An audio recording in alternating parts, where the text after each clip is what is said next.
Om Swastiastu. Halo, perkenalkan nama saya Nyoman Mantara Dioga, NPM 202162121191 dari kelas A4, Program Studi Arsitektur. Baik, hari ini saya akan melakukan presentasi perihal tugas pertama dari mata kuliah pengantar dan teori arsitektur, yaitu pandangan para tokoh arsitektur.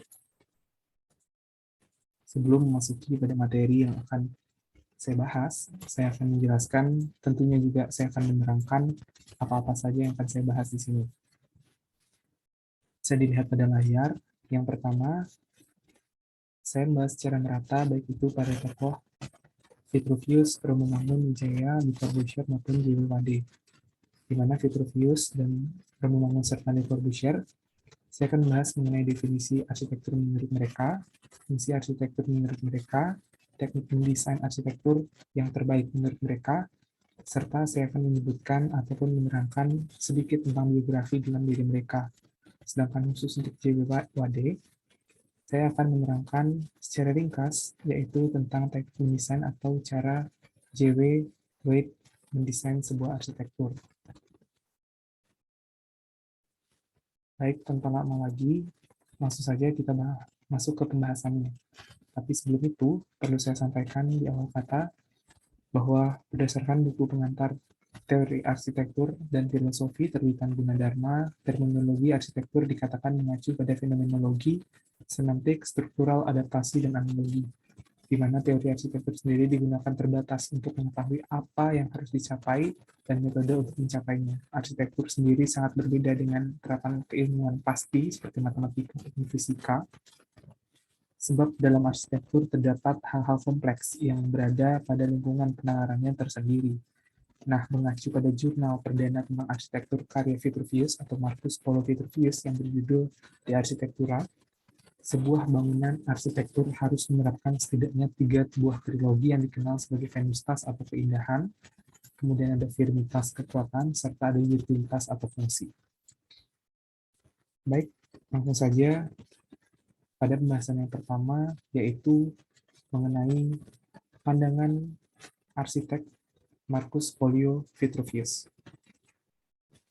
Marcus Polio Vitruvius merupakan seorang arsitek sekaligus filsuf berkebangsaan Romawi, di mana Vitruvius lahir sekitar tahun 80-70 sebelum Masehi, dan dikenal sebagai arsitek pertama yang membukukan teori-teori tentang arsitektur. Salah satu buku karya Vitruvius adalah De Architectura, Libri Design atau Ten Book of Architecture. Menurut Vitruvius, arsitektur adalah ilmu yang timbul dari ilmu-ilmu lainnya dan dilengkapi dengan proses belajar dibantu dengan penilaian terhadap karya tersebut sebagai suatu karya seni. Mudahnya, Vitruvius menganggap bahwa arsitektur harus dilengkapi dengan 3 konsep mendasar atau trilogi arsitektur yang meliputi venustas, firmitas, dan juga utilitas. Ketiga aspek tersebut harus saling melengkapi dan menjadi pembeda antara arsitektur dengan bangunan biasa atau bangunan semata. Vitruvius juga pernah menyebut bahwa venustas atau keindahan telah menjadi aspek paling penting dalam arsitektur karena ia menjadi ciri khas ataupun yang menjiwai arsitektur itu sendiri. Bisa dilihat ini adalah sekiranya ilustrasi dari tokoh arsitektur yaitu Marcus Polio Vitruvius. Selanjutnya kita akan membahas pandangan kedua dari Vitruvius, yaitu fungsi dari arsitektur itu sendiri. Di dalam seni membangun sebuah bangunan, Vitruvius menerangkan secara mengakar tentang triloginya yang berkembang menjadi teori-teori arsitektur baru. Vitruvius menempatkan utilitas atau fungsi sebagai bagian dari triloginya, yang mengindikasikan bahwa bangunan-bangunan yang baik haruslah memiliki fungsi-fungsi tertentu atau memenuhi fungsi-fungsinya. Secara umum, bangunan harus memenuhi fungsinya untuk memberikan kenyamanan bagi pengguna. Vitruvius banyak menerangkan mengenai efektivitas ruang, akses detail properti di dalam sebuah bangunan agar menunjang unsur utilitas itu sendiri. Utilitas dapat diseimbangkan dengan venustas jika kita memperhatikan faktor proporsi serta simetris. Hal ini berdasarkan pada tubuh manusia yang berhubungan dengan simetris dari pusat tubuh manusia ke kepala ataupun pada aliran-aliran tubuh lainnya. Arsitektur berguna untuk mewadahi aktivitas manusia sebagai subjek melalui aturan tata ruang, sehingga secara tidak langsung arsitektur juga berguna bagi lingkungan sekitar dan sebagai tuntunan kebutuhan badani, rohani, dan juga emosional.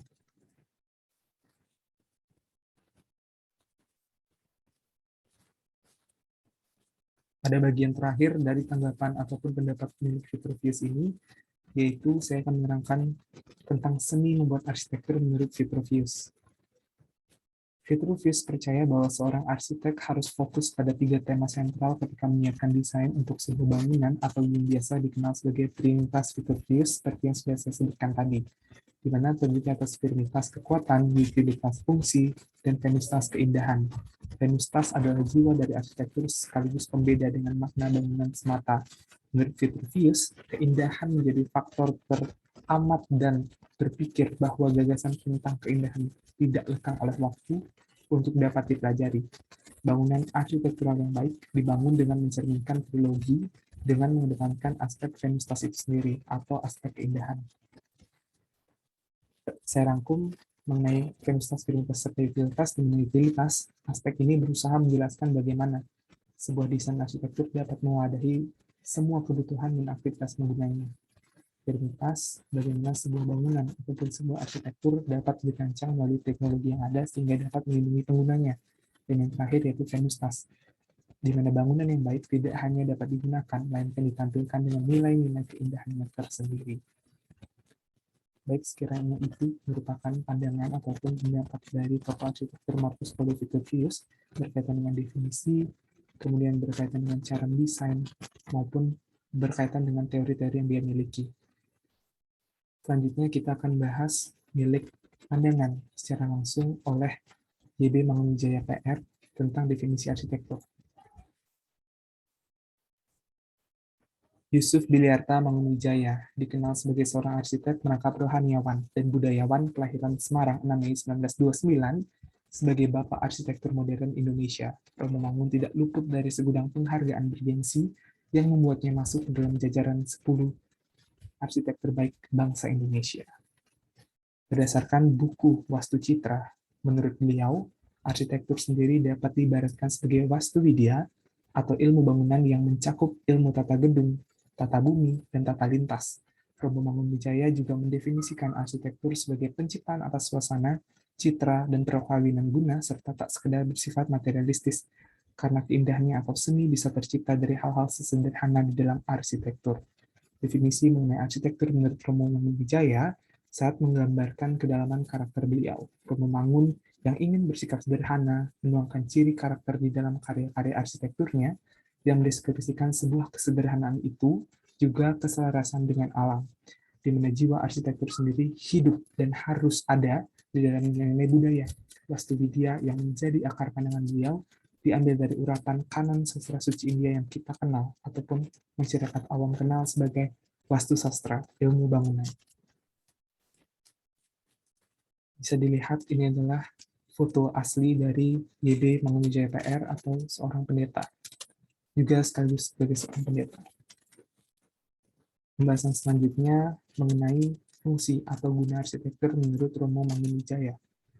Kembali, menurut buku Wastu Citra milik Romo Mangun, disebutkan bahwa sebuah bangunan memiliki kaitan tersendiri dengan hal penting seperti bentuk arsitektur yang merupakan simbol kosmologis atau simbol kosmos, dan arsitektur sebagai sebuah sikap hidup. Poin pertama mengartikan arsitektur juga memiliki fungsi budaya yang sakral dengan maknanya tersendiri. Selain itu, arsitektur sebagai suatu sikap hidup dimaknai sebagai pencirian karakter masyarakat setempat atau sebuah kebudayaan.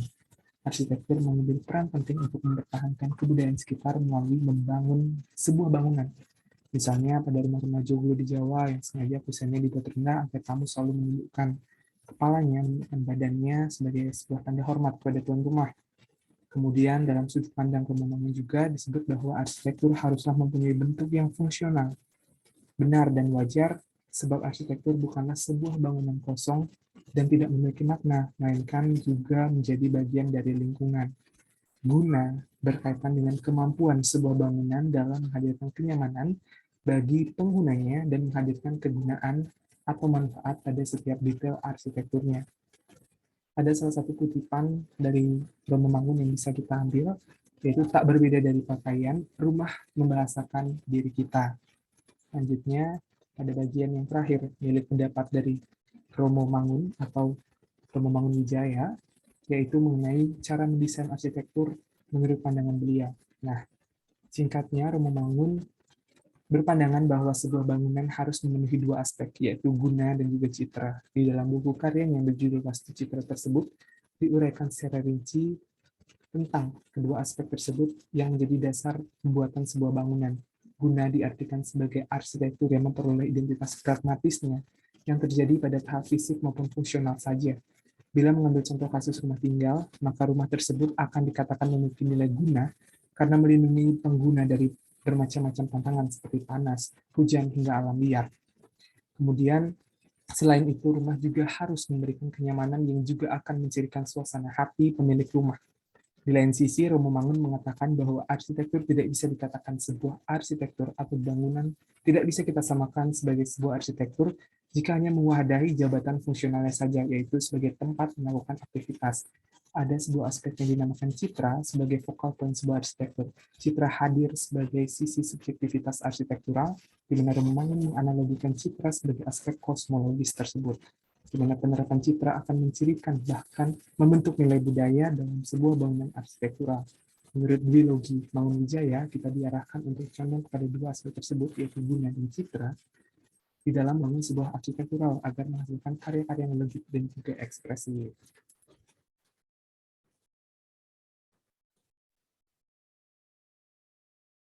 Nah, di sini bisa dilihat pada layar bagaimana wujud daripada buku yang menjadi satu karya milik Romo Mangunwijaya seputar ulasannya mengenai arsitektur. Pada bagian terakhir ini, kita akan bahas tokoh dari Eropa, yaitu Le Corbusier. Sebelumnya saya akan meringkas ataupun saya akan menjabarkan mengenai biografi singkat dari Le Corbusier ini sendiri. Le Corbusier merupakan seorang arsitek yang berkebangsaan Swiss, di mana Le Corbusier lahir pada tanggal 6 Oktober di tahun 1887. Corbusier menekuni aliran desain international style dan dikenal dengan teori Futurisme sebagai salah satu penggagas awal desain arsitektur modern yang saat ini kita kenal, dengan bentuknya ramah dengan wilayah padat penduduk. Karya bangunan milik Le Corbusier telah tersebar dan terbukti di daerah Eropa, India, Rusia, dan juga Amerika. Nah, sebelumnya, seperti biasa, kita akan membahas mengenai definisi arsitektur menurut Le Corbusier itu sendiri. Menurut tesis berjudul Le Corbusier, penerapan dengan butir arsitektur baru pada karya-karyanya terbitan Universitas Gajah Mada, Le Corbusier menyebutkan bahwa arsitektur baru harus mengikuti perkembangan zaman dan memanfaatkan sebuah kemajuan teknologi, di mana arsitektur adalah permainan yang hebat dan luar biasa dari masa yang terlihat dalam sebuah cahaya. Arsitektur dengan modal A adalah emosional dan estetika dari sebuah pengalaman. Arsitektur juga dianalogikan sebagai sebuah mesin yang harus efisien dan ekonomis tanpa mengabaikan keindahan dan dapat dibuat secara fabrifikasi agar cepat dan juga massal. Keindahan akan muncul dengan sendirinya dari kejujuran bentuk dan juga fungsi. Berdasarkan pernyataan lugas dari Le Corbusier ini, ia terus-menerus menekankan tentang kejujuran di dalam desain yang akan berakibat pada kehancuran secara menyeluruh jika tidak diterapkan. Le Corbusier secara eksplisit menginginkan agar desainnya yang berupa sederhana dan minimalis yang merupakan wujud dari arsitektur modern itu bisa tersampaikan dengan benar. Di sini adalah penampang ataupun tampilan dari wajah sosok arsitek terkenal, yaitu Le Corbusier. Selanjutnya, saya akan membahas mengenai pandangan Le Corbusier tentang guna ataupun fungsi dari arsitektur itu sendiri. Pada awal kemunculan arsitektur modern, Le Corbusier menyatakan bahwa bentuk itu ditentukan oleh keseluruhan fungsi yang bisa ditampung. Kemunculan arsitektur modern bersamaan dengan era mesin industrial ataupun era industri Eropa yang membuat desain arsitektur lebih menjamin kesederhanaan dan fungsionalitasnya saja tanpa ornamen hias berlebih seperti arsitektur gaya pada zaman-zaman abad pertengahan. Dengan banyaknya pekerja yang bekerja di rumah, para arsitek lebih fokus dalam mendesain sebuah bangunan yang mengutamakan kenyamanan penghuni saja. Le Corbusier menganalogikan gaya arsitektur saat itu sebagai sebuah mesin. Hal ini karena dia melihat adanya perubahan dari fungsi desain lama menuju fungsi desain baru. Fungsi desain arsitektur baru menginginkan tampilan bangunan yang indah, dengan lebih mengutamakan tercapainya kenyamanan bagi pengguna. Bangunan benar-benar difungsikan sebagai tempat tinggal yang nyaman dan minimalis menyesuaikan dengan gaya kerja masyarakat yang modern. Terakhir, yaitu pandangan dari Le Corbusier mengenai seni membuat arsitektur atau cara mendesain, teknik mendesain ala Le Corbusier. Menurut jurnal karya Universitas Pelita Harapan yang berjudul Le Corbusier dari Pemikiran dan Karyanya, disebutkan bahwa dalam perjalanan karir seorang arsitek, sebagai seorang arsitek, Corbusier mengalami 4 fase perubahan pola desain. Gaya naturalis dan Art Nouveau menjadi ciri awal, dilanjutkan teori purisme yang berkembang menjadi teori brutalisme baru, hingga menyadari eksistensi daripada bahasa arsitektur itu sendiri dalam tanda kutip. Pada akhir tahun 1940-an, Le Corbusier beralih ke gaya yang dikenal sebagai brutalisme baru atau New Brutalism yang menggunakan bentuk baru dari bentuk-bentuk batu, bentuk-bentuk beton, semen, serta material kaca. Teori brutalisme juga menjawab keinginan Le Corbusier untuk mewadahi perencanaan kota dengan kecenderungan perumahan berpenghasilan yang rendah pada penduduk dengan penerapan tampilan bangunan yang minimalis, termasuk tampilan furniture ruangan yang dirasa akan tetap menunjukkan wajah ataupun menghasilkan tata kota yang tampak tetap cantik. Brutalisme baru sebagai new arsitektur harus memiliki 5 dasar, seperti apa yang diasaskan oleh maksud saya oleh Le Corbusier. Yang pertama ada pilotis, yang kedua ada perancangan bebas pada ground plan, yang ketiga ada desain bebas pada fasad, yang keempat adalah jendela horizontal yang besar, dan yang terakhir yaitu taman atap atau roof gardens. Salah satu kutipan yang menjadi ciri khas arsitektur yang dijual oleh dari Le Corbusier itu sendiri adalah secara hukum semua bangunan haruslah berwarna putih. Baik, sekiranya mungkin ini bisa dilihat pada layar, pada PowerPoint, adalah salah satu contoh karya daripada Le Corbusier, yaitu Villa Savoye, yang merupakan representasi dari keinginan ataupun dari ide, karakter, gaya mendesainnya Le Corbusier. Sederhana, tidak rumit, tidak banyak ornamen-ornamen yang bisa ataupun yang jadi ciri khas dari gaya arsitektur abad pertengahan. Selanjutnya yaitu JW. Di sini saya akan membahas secara fokus mengenai cara ataupun bagaimana JW memandang untuk bisa membuat sebuah bangunan atau membuat sebuah arsitektur. Menurut John Wade, perancangan dalam konteks arsitektur adalah semata-mata menjadi sebuah usulan pokok yang mengubah sesuatu yang sudah ada menjadi sesuatu yang jauh lebih baik. Secara garis besar, perancangan terdiri dari 3 proses, meliputi keadaan mula-mula, proses transformasi, dan keadaan masa depan yang tentunya sudah dibayangkan. Di mana berdasarkan buku pengantar teori arsitektur, teori serta filosofi, terbitan Gunadarma menurut John Wade, perancangan dalam konteks arsitektur adalah semata-mata usulan yang mengubah sesuatu dari yang sudah ada, sehingga itu bisa tampak menjadi jauh lebih baik. Nah, cara garis besar sebelum masuk ke tahap perancangan dari sebuah arsitektur, John Wade mengatakan hendaknya kita melewati tahapan seperti 1. Pemrograman atau menetapkan tujuan, kebutuhan, dan perhatian ataupun fokus kita. Yang kedua yaitu perencanaan, di mana kita mengulas masalah umum kepada klien. Dan ketiga adalah perancangan, yaitu pengembangan gagasan secara menyeluruh sebelum nantinya akan menjadi sebuah proyek baru.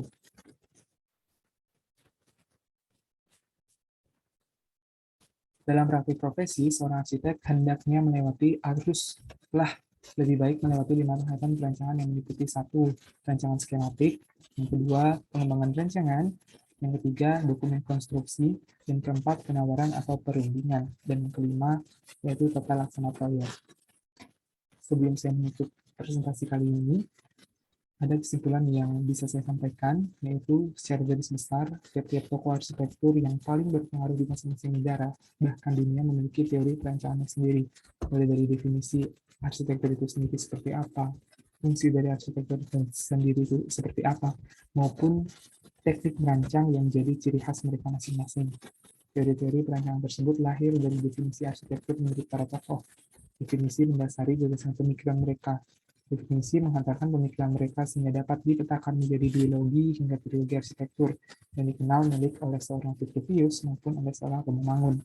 sejalan dengan pengalaman hebat para tokoh dalam menyelami dunia arsitektural hingga bisa merevolusi gaya arsitektur dunia dan kita bisa mengenalnya sebagai tokoh-tokoh hebat arsitektur.